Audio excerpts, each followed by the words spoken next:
I'm going to tell another story about Bobby. Okay, tell us a story about Bobby. Okay, so it reminded me when this thing is working, but in the rain. So we're home one day, and Bobby has the impression we have neighbors on both sides of us. He calls these the crazy neighbors because he stays up late at night. He hears them having fights, and then the next morning he sees them digging a hole or filling in a hole in the backyard. He thinks they killed people. Happened 3 or 4 times. And the neighbors over here, Chris. So wait, we have the crazy neighbors over here, right? Crazy neighbors over here. Okay. And Chris over here is gay. Okay. He might be sitting in the So porch. we have the gay neighbor. Okay. So one day Bobby and I are home alone. This is so funny. And it starts to pour. And I'm in the bedroom here. And the windows are open. So I go over there to close that window, because the rain always comes from the west. Which is where the wind comes from, obviously. So being a sailor, I went, Bobby, quick, close all the windows on the windward side of the house. And he's like, what does that mean? Is that the gay side or the crazy side? So as I'm closing this window, I'm like, it's the gay side. And then I look out the window, and Chris is standing on his porch. Oh my gosh! Oh my God, No way! God. And I said, and you know what? They don't even speak to him. They don't even look at him. Oh. Say hi to him.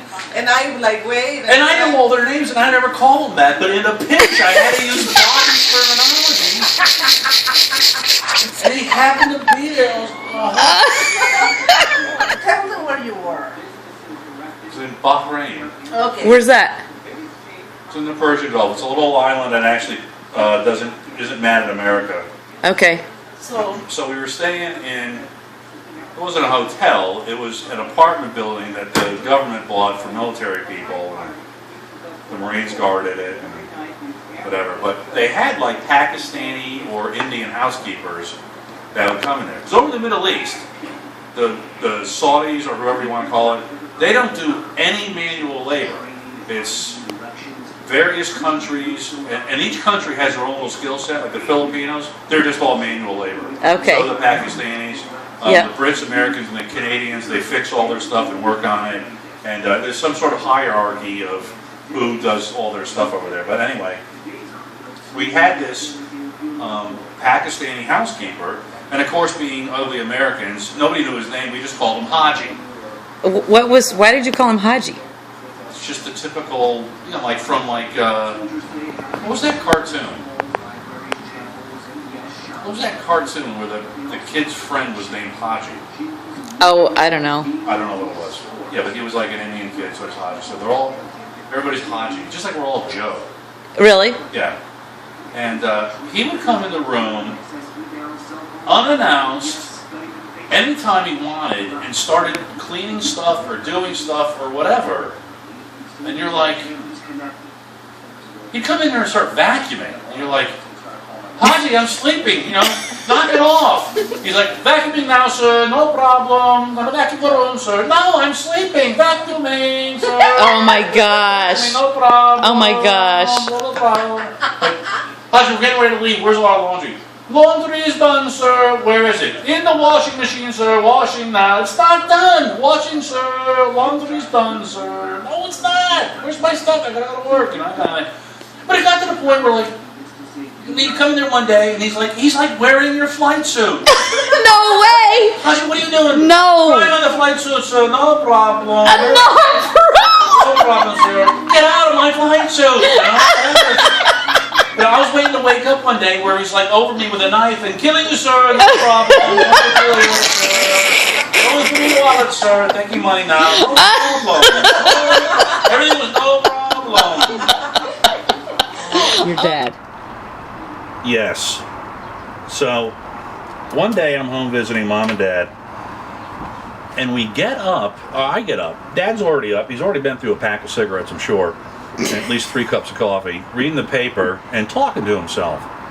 And I get up and I say, hey, Dad, what time's Mom getting up? Slowly looks at his watch and says, your mother will be up in 7 minutes. Now 7 minutes isn't 8:30 or 9 o'clock or whatever. It's literally like 8:49. It's not like a regular No. on the nose time or anything. He goes, when she gets up, she's going to come out here, sit down, then get back up, make a cup of coffee, sit down, take a sip of coffee, and then she's going to say, shoot, I forgot my cigarettes in the bedroom. Get up, go get her cigarettes. On the way to getting her cigarettes, she's going to see some imaginary piece of lint farther than I know she could see on the floor. Pick it up, nobody else can see it, throw it in the garbage, get her cigarettes, come back out here, light a cigarette, and have her cigarette and drink a cup of coffee. I'm like, no way. 8:49 shows up. Here comes Mom. She hits every checkpoint according to schedule, including the exact verbiage for shoot, I forgot my cigarettes. Oh my gosh. And she got the lint. And she got the lint. Nobody could see it. This is great. And she sits back down, and I'm just like looking at my father. He ain't even looking up. He's reading the paper. Nothing. That's hilarious. I love it. My biggest concern is I can't figure out who's more crazy. My mother for doing it, or Dad for knowing For it's going to noticing. happen every day for the rest of his life. Okay. Okay, so there was one about the curtains. I'm home a different time. I'm home for like a week this time, visiting Mom and Dad.